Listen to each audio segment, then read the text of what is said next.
Untuk calon presiden nomor urut 1, Bapak Anies Baswedan. Pertahanan negara yang tangguh dapat dicapai dengan memanfaatkan teknologi siber, kecerdasan buatan dan satelit untuk informasi geospasial. Pertanyaannya, apa kebijakan paslon untuk mendapatkan akses teknologi dan pengembangannya guna memperkuat pertahanan Indonesia? Waktu menjawab selama 2 menit, Pak Anies, dimulai dari Bapak berbicara, kami persilahkan. Terima kasih. Sebelum saya menjawab pertanyaan itu, saya mengklarifikasi tadi data yang meleset. Maaf Pak Prabowo, angkanya terlalu kecil. Bukan 320 hektar, tapi 340.000 hektar. Saya klarifikasi. Kemudian itu pun salah. Melanjutkan. Itu pun salah. Atas apa yang perlu saya sampaikan. Mas Anies, Pak Prabowo, jangan Pak Prabowo, Pak Prabowo, mohon maaf, ini mohon nanti tenang ada dulu kesempatannya, hadirin. baik. Mohon tenang. Harap tenang. Mohon tenang. Harap tenang. Harap tenang. Baik, kita akan lanjutkan. Harap tenang ya. Hadirin. Silakan, Bapak. Baik. Ini adalah salah satu ancaman non-tradisional yang makin hari makin nyata dirasakan di Indonesia. Kita merasakan keluarga-keluarga kita, HP, komputer, menghadapi tantangan hacking. Karena itulah menurut kami perlu sekali kita membangun satu struktur pertahanan cyber yang serius. Dan ini tidak cukup dengan memberikan tugas pada sekelompok orang. Satu adalah dengan membangun satu sistem yang komprehensif, perencanaan komprehensif yang melibatkan seluruh lembaga termasuk komponen masyarakat.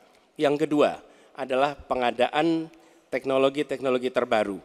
Tapi kuncinya bukan semata-mata pada teknologinya. Kuncinya adalah pada pelibatan semua secara semesta.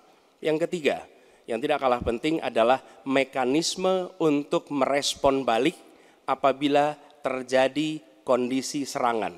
Sehingga bisa memiliki kecepatan untuk recover, kecepatan untuk kembali dalam sistem ketika terjadi serangan-serangan cyber itu.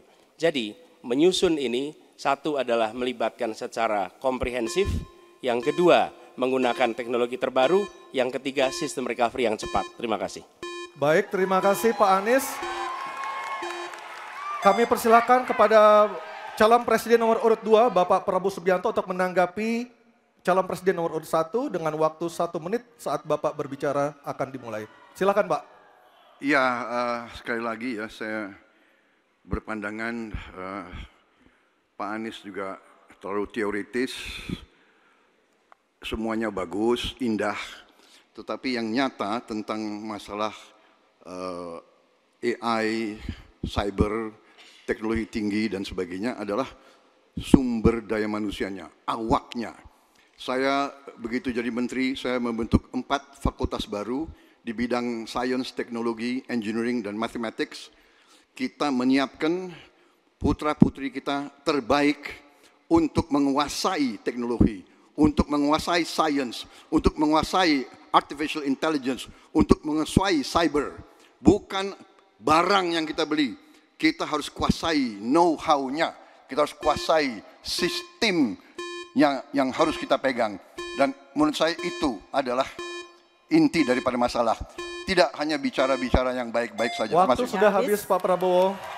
Selanjutnya calon presiden nomor urut 3 Bapak Ganjar Pranowo untuk menanggapi. Baik, hadirin kami harap tenang. Hadirin kami harap tenang. Silakan Bapak Ganjar Pranowo untuk menanggapi jawaban calon presiden nomor urut 1. Waktu Anda 1 menit dimulai ketika berbicara. Yang pertama kita mesti menguatkan BSSN. Dan kita penting untuk membuat security system yang baik. Bahkan selain membangun SDM dan infrastruktur yang baik, maka kecepatan internetnya dan coveragenya harus tinggi. Maka kalau kita kemudian membuat satu sistem infrastruktur yang bagus, jangan dikorupsi. Ini yang kemudian jadi persoalan. Maka tidak pernah selesai. Dan tentu saja LPDP itu punya potensi yang sangat tinggi untuk memberangkatkan orang-orang, anak-anak hebat ke sana. Namun demikian, ketika mereka sudah balik, mereka mesti diberikan ruang untuk bisa bekerja. BRIN bisa kita libatkan. Ya, mereka bisa membuat kolaborasi yang sangat bagus. Bahkan kemudian pengamanan di kepolisian, saya kira perlu cyber institution yang dipimpin oleh Jenderal Bintang 3. Dan kita perlu duta besar cyber. Baik, masih ada sisa waktu. Ya. Baik, cukup. Dan sekarang Harap tenang. hadirin harap tenang, kita berikan kesempatan kepada 3 orang capres kita untuk berbicara. Kami persilakan pada Pak Anies untuk menanggapi 2 capres sebelumnya. Silakan Pak Anies, waktu Ya. 1 menit. Memang benar, membangun sistem itu salah satunya. Satu adalah perangkat lunak, satu adalah perangkat kerasnya. Dan itu salah satunya adalah seperti disampaikan terkait dengan sumber daya manusia. Persoalannya, kalau tadi disebut ada yang teoritis, ada yang kedua tidak dilaksanakan. Jadi selama 5 tahun ini, apa yang dikerjakan dalam mempertahankan sistem cyber kita? Mohon tenang. Justru di situ letak problemnya. Jadi ketika anggaran yang begitu besar dialokasikan justru bukan untuk mempertahankan yang hari ini menjadi serangan paling modern yang terjadi. Ini adalah ancaman yang paling nyata dan dirasakan di seluruh keluarga, bukan hanya di sektor pemerintahan. Karena itu menurut kami langkahnya investasi jangka panjang boleh, tapi manfaatnya itu baru dirasakan bisa 5 tahun, 10 tahun yang akan datang. Pertanyaannya hari ini dan kemarin apa? Dan itulah yang menjadi fokus kita. Segera siapkan sistemnya, segera siapkan orangnya, segera siapkan langkahnya. Baik, masih ada waktunya Bapak. Waktu Baik, habis. terima kasih. Sebagai inisiator Dasasila Bandung 1955, Indonesia menginspirasi dunia dalam membangun kerjasama Selatan-Selatan. Pertanyaannya, apa strategi paslon untuk menyusun peta jalan yang lebih konkret dalam memperkuat kerjasama tersebut? Waktu Silakan. menjawab 2 menit Pak Prabowo, kami persilahkan. Baik, dalam hubungan internasional yang utama bagi Indonesia harus tentunya kepentingan geopolitik kita dan kepentingan ekonomi kita. Karena itu yang utama adalah kita harus memperkuat ekonomi dalam negeri Indonesia. Kita harus menjaga kekayaan kita, kita harus mengelola kekayaan kita harus hilirisasi supaya nilai tambah berpuluh-puluh kali naik. Kita kumpulkan kekuatan aset-aset dan keuangan kita sejahterakan rakyat kita, baru kita akan disegani, kita akan didengar oleh semua negara, terutama negara-negara selatan. Kita sekarang pun sudah jadi panutan bagi banyak negara di Afrika. Begitu banyak negara di Afrika sekarang melihat ke kita, datang ke kita, minta belajar dari kita. Karena kita dianggap negara selatan yang cukup berhasil. Inflasi rendah, pertumbuhan masih ada, neraca perdagangan kita bagus, surplus perdagangan mungkin 5 tahun berturut-turut, kita sekarang jadi panutan. Jadi leadership kita di dunia, di hubungan internasional akan tercermin dan terimpak oleh keberhasilan kita mengelola kekayaan kita, menghilangkan kemiskinan di negara kita, rakyat kita, meraih teknologi, menjadi negara industri, itu yang akan membuat kita memimpin dunia selatan. Terima kasih. Baik, terima kasih Pak Prabowo. Hadirin mohon tenang, kami persilakan kepada Pak Ganjar untuk menanggapi jawaban dari Pak Prabowo dalam waktu 1 menit dimulai saat Bapak berbicara. Kami persilakan Pak Ganjar. Selatan-selatan kita punya potensi yang hebat. Kita punya sumber daya alam yang sangat bagus. Kalaulah kita mau konsentrasi saja untuk bisa menuntaskan kekuatan yang berbasis pada sumber daya alam, ambil satu saja, teknologi baterai. Maka kalaulah kemudian kita akan bekerja sama dengan selatan-selatan, nikel kita miliki. Tapi boksit ya, kita bisa share dengan beberapa negara yang lain. Ada juga litium umpama dengan Argentina. Maka kalau kemudian ini kita konsentrasikan penuh, betapa kekuatan ekonomi akan besar, ini menciptakan lapangan kerja dan kita menyiapkan jemput bola SDM yang unggul untuk bisa meraih itu, dan kekuatan itu akan berimbas kepada rakyat kecil. 1, butuh lapangan kerja, 2, dia butuh daya beli yang baik, dan yang ketiga, mereka butuh pekerjaan karena ada lapangan kerja yang disediakan oleh pemerintah. Baik, waktunya habis. Baik, Harap tenang. Harap tenang. Selanjutnya giliran calon presiden nomor 1 Bapak Anies Baswedan untuk menanggapi. Waktu Bapak 1 menit dimulai ketika berbicara. Penjelasan tadi tidak menggambarkan tentang peran Indonesia di selatan-selatan. Itu hanya menggambarkan apa yang disampaikan Pak Prabowo tentang bagaimana kita membangun Indonesia. Dan ketika kita membangun dengan baik tidak otomatis selalu jadi contoh. Yang harus dilakukan adalah seperti yang dilakukan ketika era Bung Karno pada waktu itu, Ali Sastroamidjojo. Apa yang dikerjakan? Merangkul semua. Membawa apa yang menjadi agenda selatan-selatan, bukan menceritakan agenda kita. Semua orang bisa baca di Google tentang apa yang kita kerjakan. Tapi kalau kita menjangkau pemimpin-pemimpin selatan-selatan dan presiden menjadi panglima diplomasi, bukan sekedar hadir di forum-forum menjadi salah satu penonton, salah satu hadirin, tapi datang ke sana membawa ini agenda selatan-selatan. Apa misalnya? Kita berhadapan dengan climate crisis. Yang biaya untuk menghadapi climate crisis itu tinggi sekali. Dan ketika kita bicara dengan selatan-selatan, yuk kita bicara dengan utara. Bagaimana membiayai climate crisis sebagai satu kesatuan. Indonesia jadi pemimpin selatan-selatan. Baik. Baik, tenang. Hadirin kita harap tenang. Kembali kami berikan kesempatan kepada Bapak Prabowo untuk menyampaikan tanggapannya atas jawaban dari 2 capres sebelumnya. Kami persilakan Pak dalam waktu 1 menit. Saya kok banyak setuju dengan Pak Ganjar ya. Ya. Kalau benar masuk akal, saya setuju. Kalau ngomong ya kumaha. Ya, jadi leadership apakah negara, apakah perorangan, tapi terutama juga negara harus dengan contoh ingarso sung telodo. Kita mau mimpin, kita mau bawa agenda, kita mau cerita itu cerita, omon, ya. Tak bisa. Kenapa negara-negara selatan sekarang melihat ke Indonesia? Karena kita berhasil membangun ekonomi kita. Jadi tidak hanya omon, kerjanya omon saja, nggak bisa, tidak bisa. Baik. Waktu habis Ingarso Pak sung Prabowo, telodo. waktu habis.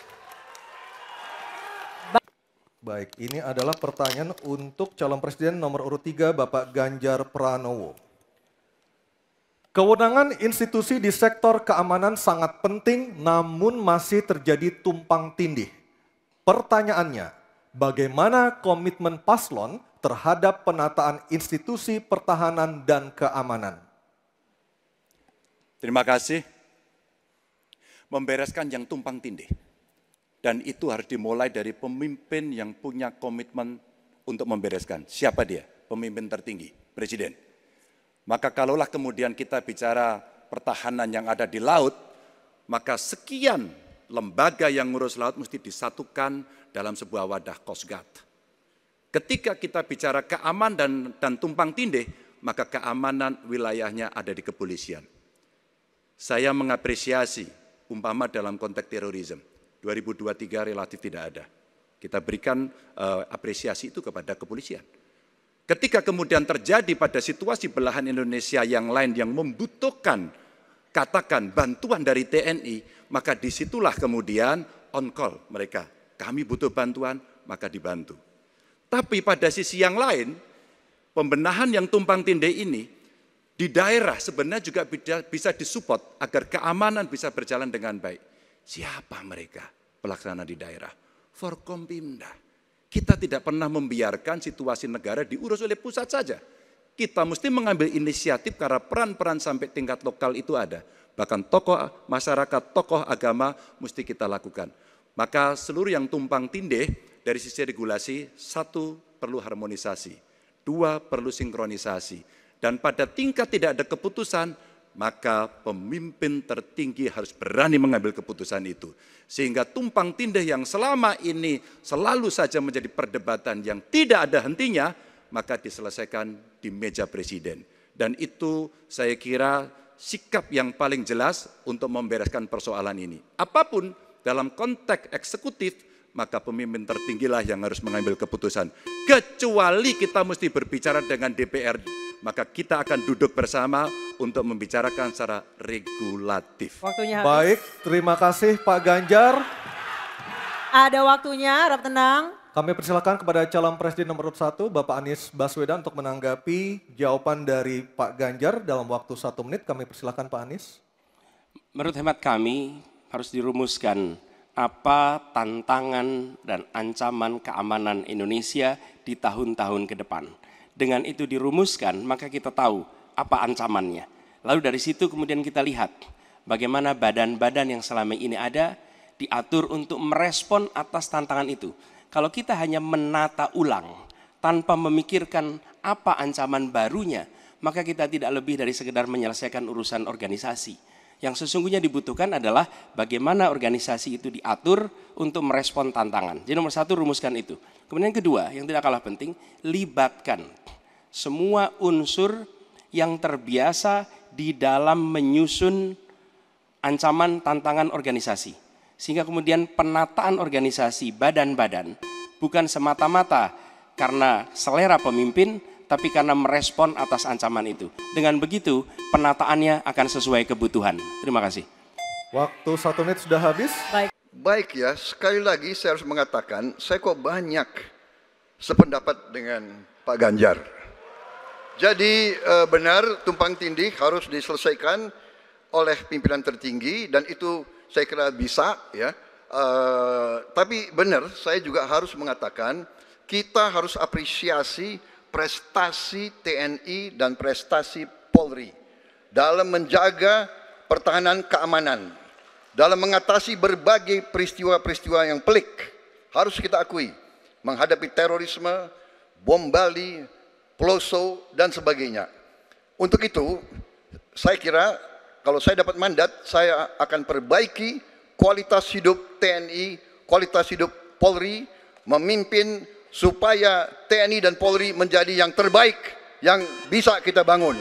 Dengan keunggulan TNI dan Polri, Polri langsung di bawah Presiden, kita akan berbuat yang baik untuk rakyat kita. Terima kasih. Selanjutnya kita kembali ke calon presiden nomor urut 3, Bapak Ganjar Pranowo untuk merespon tanggapan dari kedua capres tadi. Waktu Anda 1 menit dimulai ketika berbicara, silakan. Ketika overlap kelembagaan ditanyakan kepada saya, maka saya sudah pelajari apa yang ada. Data, kondisi sosiologis, konflik antar kelembagaan, itu bukan tiba-tiba turun dari langit.